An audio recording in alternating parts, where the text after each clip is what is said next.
Hi, welcome to the F1 Time Portal, a Formula One history podcast started by two Formula One mood rings. I'm your host, Rosa. And I'm your It's Only Rock and Roll But I Like It host, Luigi. And today we're taking you back to the 1974 season, part 6 and final. So let's go. So mood rings were 74. There you go. Yep. I think this season is a mood. It's a very definite mood. Yes. Very up there around, I don't know what to say. It's just very moody. And this season is very rock and roll too, because there's so much going on and we've got like a 4-way driver championship with two races to go. So 4 different drivers can take it. Well, you actually say, Louis, in the lead up, in the first line of the Canadian Grand Prix, you say that there are 5 drivers. I guess there are 5 that can win it. I guess Peterson can do it. 18, 38, 48. He can just do it. Just if the other drivers don't get any points, which is highly unlikely. Yeah, still 5. That's pretty amazing. Yeah. I know. Let's wrap this baby up. Okay. So there was a lot of attention to the 2 US teams that were making their debut to this race was Parnelli and Penske. So Parnelli was driven by none other than Mario Andretti, who has been Formula One for 2 years for Ferrari, while Penske was driven by Mark Donohue, he came out of retirement. He was in his late 30s, especially for this race. As we said, Penske was a big name in motorsport, especially now in 2025. But this was amazingly the first car ever built by the Penske organisation for a brand synonymous with US racing. F1 was their debut, Louis. I know. Isn't that amazing? So, that is amazing. I thought it was a US brand, but it's not. Yeah, I mean, it is primarily, but yeah. It is. But yeah, they debuted in F1. So as practice started, the target, as is normally the case, was to beat the 1973 pole time set by Peterson. Yeah, and we've heard this many times because Peterson got like 9 poles out of 15 in 1973, so he did set the standard. Yeah.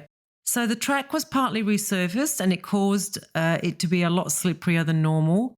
And while the resurfacing removed a lot of the bumps, the nature of the tyres being a bit more slippery themselves, the drivers found it hard to find good speed on this track. But despite all of this, we had the latest trend of Ferrari and Brabham setting the fastest times on day one. Yeah, and as practice evolved, slowly Scheckter in the Tyrrell and Fittipaldi in the McLaren moved into the picture and they were finding their groove as well. Yeah, they were probably eager to break the Ferrari and Brabham stranglehold that had taken place. Yeah.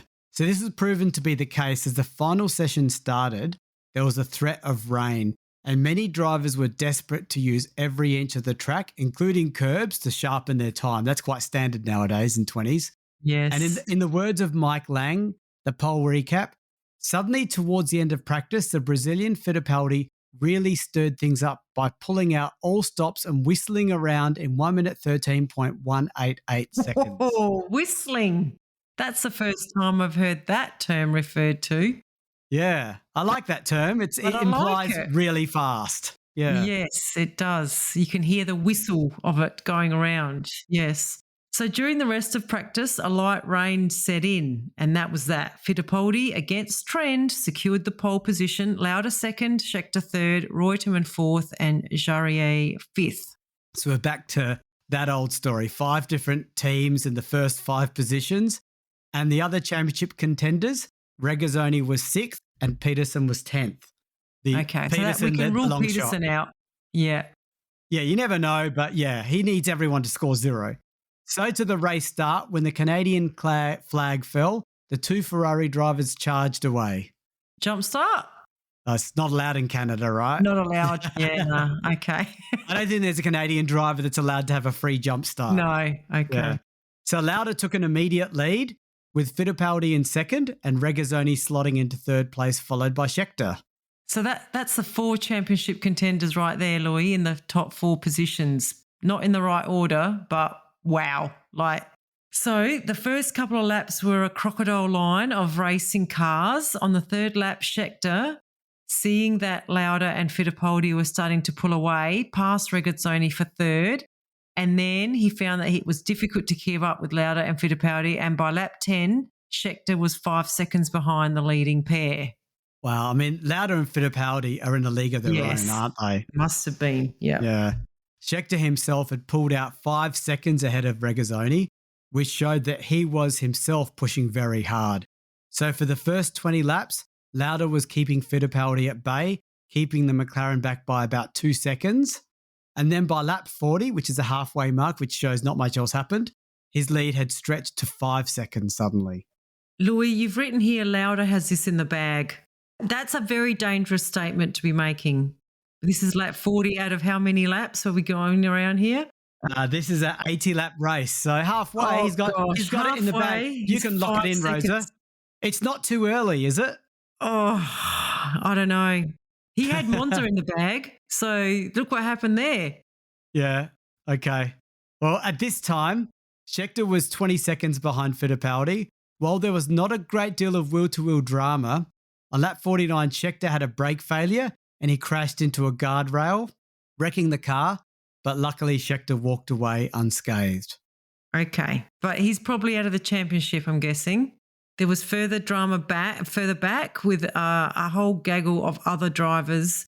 Beltoise had 4 pit stops in the BRM, but we are mainly focusing on the championship contenders. So if you want to know about the mid and back end teams, you can go and read it up yourself.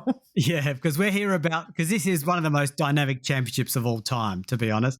So most of the attention turned to the fast charging Peterson, who after his poor qualifying by his standards was now on a charge. By lap 60, he passed Hunt in the Hesketh to claim 4th, but he was not content with this and he started to chase down Regazzoni in the Ferrari. Like, what is Regazzoni doing? He's the championship leader. He has to start pushing.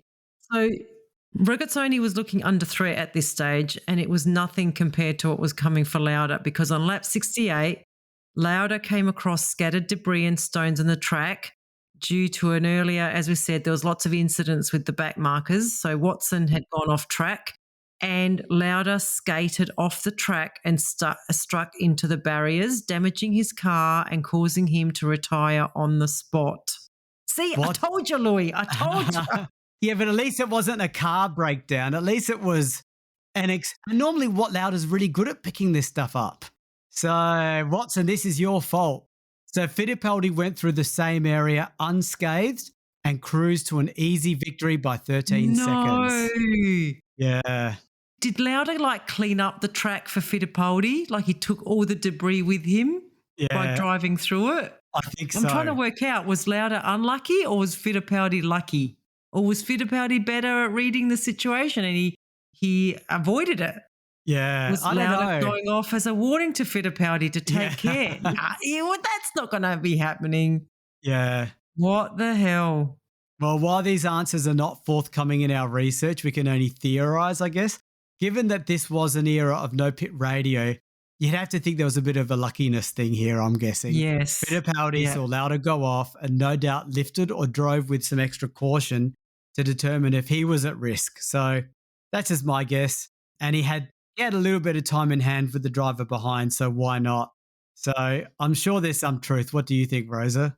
Yeah, I'm thinking it is lucky I actually think it's both. I think it's unlucky for Lauda and lucky for Fittipaldi. You're right. He probably saw him go off and then he kind of went around or slowed down a little bit so he didn't pick up any punctures Anyway, that's life.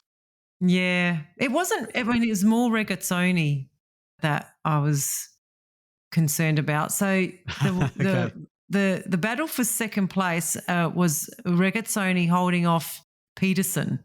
He was using every trick in the book, including lapping Donoghue a second time on the last lap to put another car between himself and the fast charging Peterson. So yeah, that was good. That was smart racing by Regazzoni.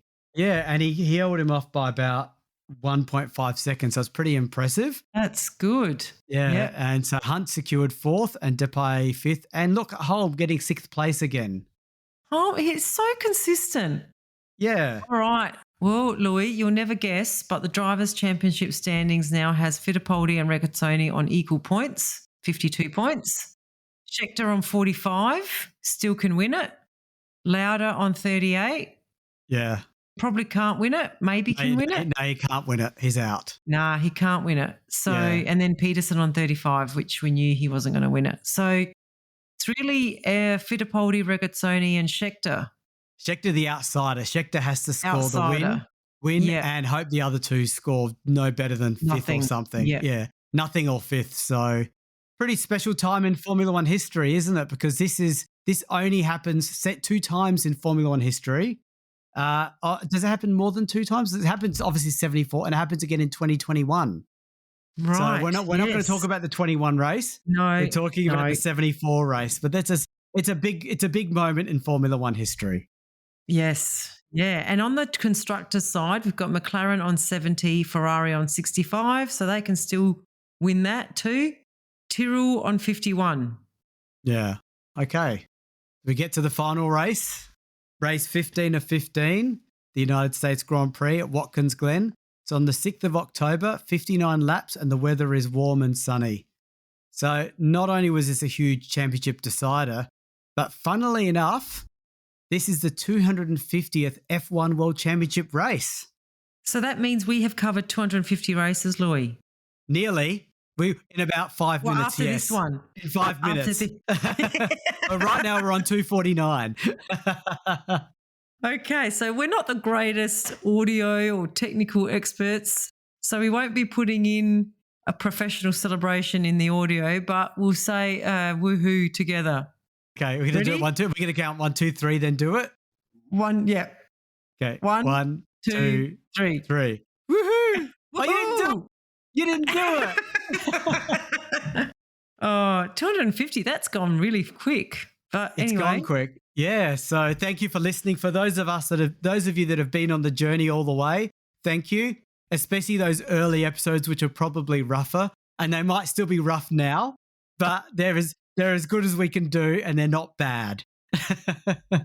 So to practice, it was actually Reutemann who was quickly on the pace. Of course, it was a new driver again. This again, like a new driver up at the top, and it's a championship decider. Reutemann, get out the way, mate. Yeah. Again, the target was Peterson's 73 pole time. And as practice progressed to the second day, Andretti caused quite a stir by being the fastest in his new Parnelli. So there you want even more mix up? There you go, Rosa. There you go, yes. Andretti qualified 16th and he finished 7th.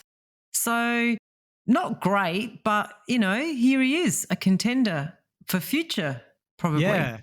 But it was not to be because Reutemann pushed hard to take pole, and with Hunt marginally behind, there's someone out of the blue. These two were the only drivers to break the 1 minute 39 second barrier. So Andretti had to settle for third place as his car had some repair issues, and by the time the repairs were completed, qualifying was nearly over. So still a great result from him. Yeah. So we have Pache in the Brabham 4th, Lauda 5th, and Scheckter in 6th. He's the first championship contender. Yes, exactly.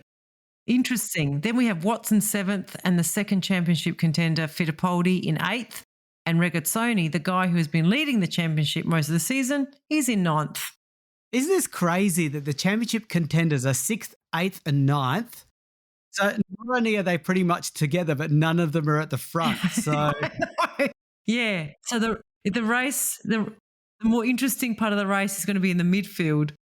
And they're putting themselves at risk because this is where things happen around them and they could be taken out. Yes. All right. So at race start, there was some drama as Andretti had some car issues during warm-up that weren't properly resolved. As a result, he was disqualified for obtaining assistance from the mechanics outside the pit area. Poor Andretti and Parnelli. They get a great result and this happens. Yeah, and then disqualified. Wow. So to the race start itself, Reutemann actually beat Hunt to the first corner, with both drivers quickly and visibly pulling away from the rest of the field, with Pache sliding into third ahead of the rest. I have been distracted a little bit by the championship battle, but big congratulations to Hunt for getting second on the grid. So I'll give a little bit more detail of the view of the driver rankings. Tucked in behind Pache was Lauda in 4th, Scheckter in 5th, and Fittipaldi in 6th. And Regazzoni, our championship contender?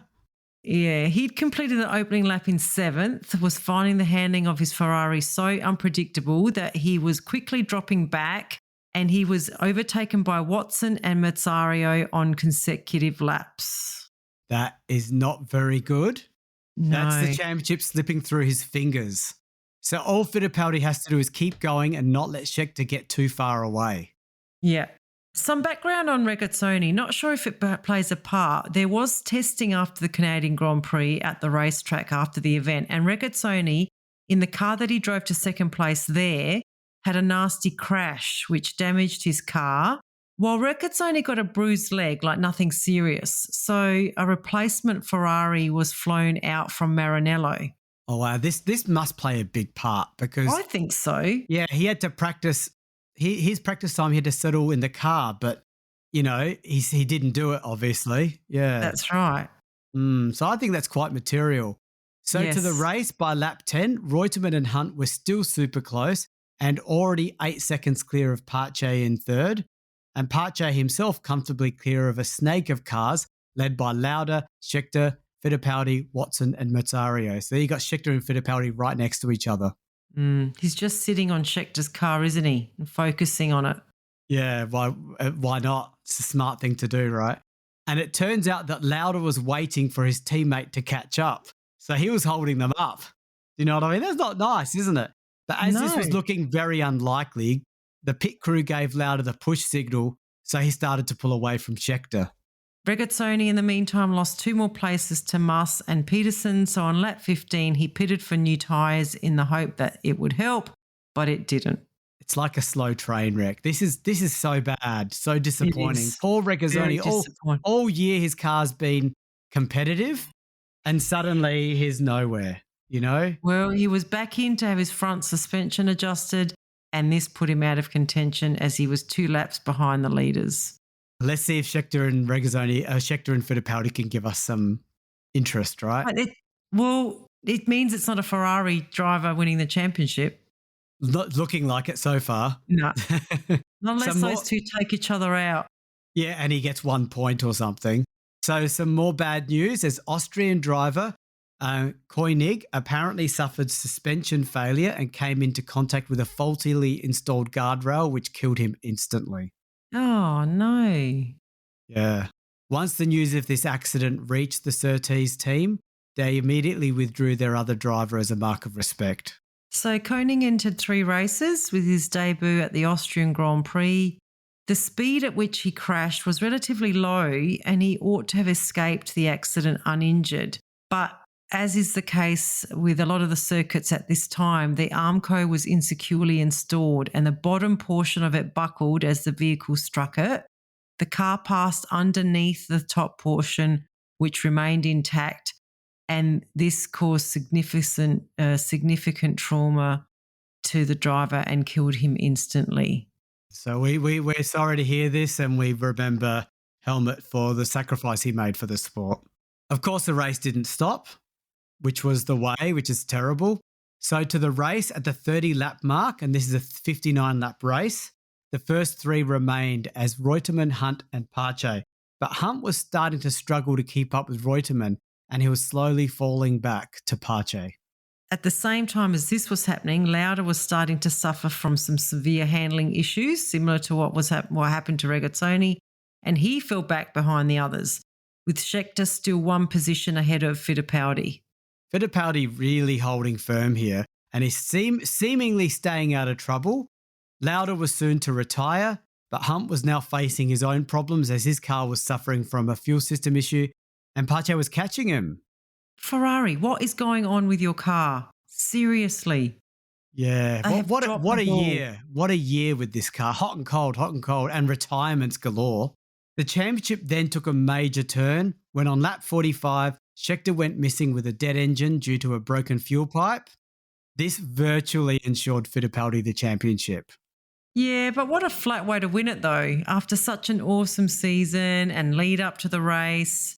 I think most drivers want to win it, like driving, not because of retirements.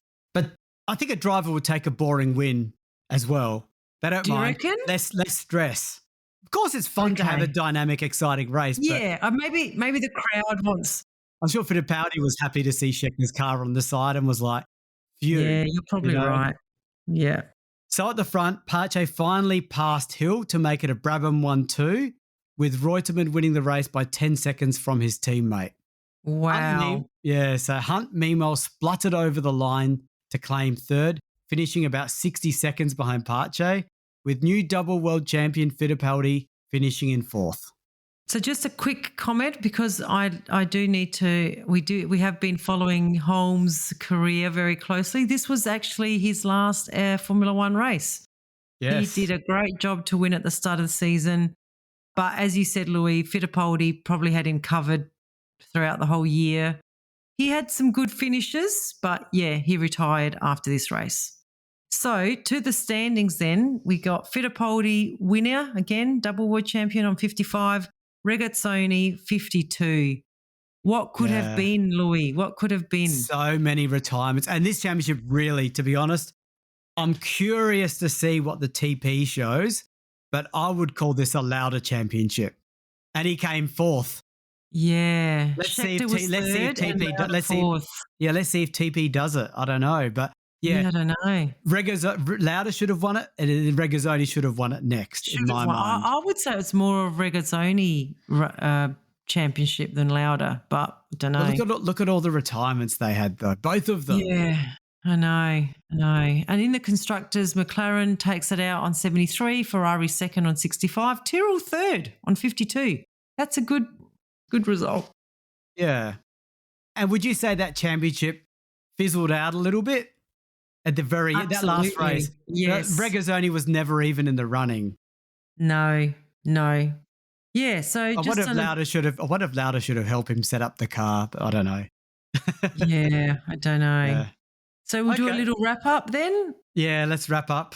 I mean, it was an exciting season at the beginning of the year, and it ended in like the possibility of like 3 people being able to win the championship at the end. But like you say, it did fizzle out to like a nothing race there, with all the championship contenders like in the middle of the field and car problems plaguing their race. Frustrating that Ferrari were just not very reliable. Lauda struggled compared to his teammate Regazzoni, but I'm looking forward to them fixing up those problems for 75. It's interesting. Like you say, at the beginning of the year, there was a time where they could have made some team call changes and had Regazzoni finishing before Lauda, but I think it was too early. It was. And Lauda was in the running right up to the second to last race. So it's not like Lauda was out of the running. He was out at the very end. And Lauda was, I disagree with you on one. I do think Lauda was faster than Regazzoni. He just got hit with more retirements. Yeah, he did. Yeah. Yeah.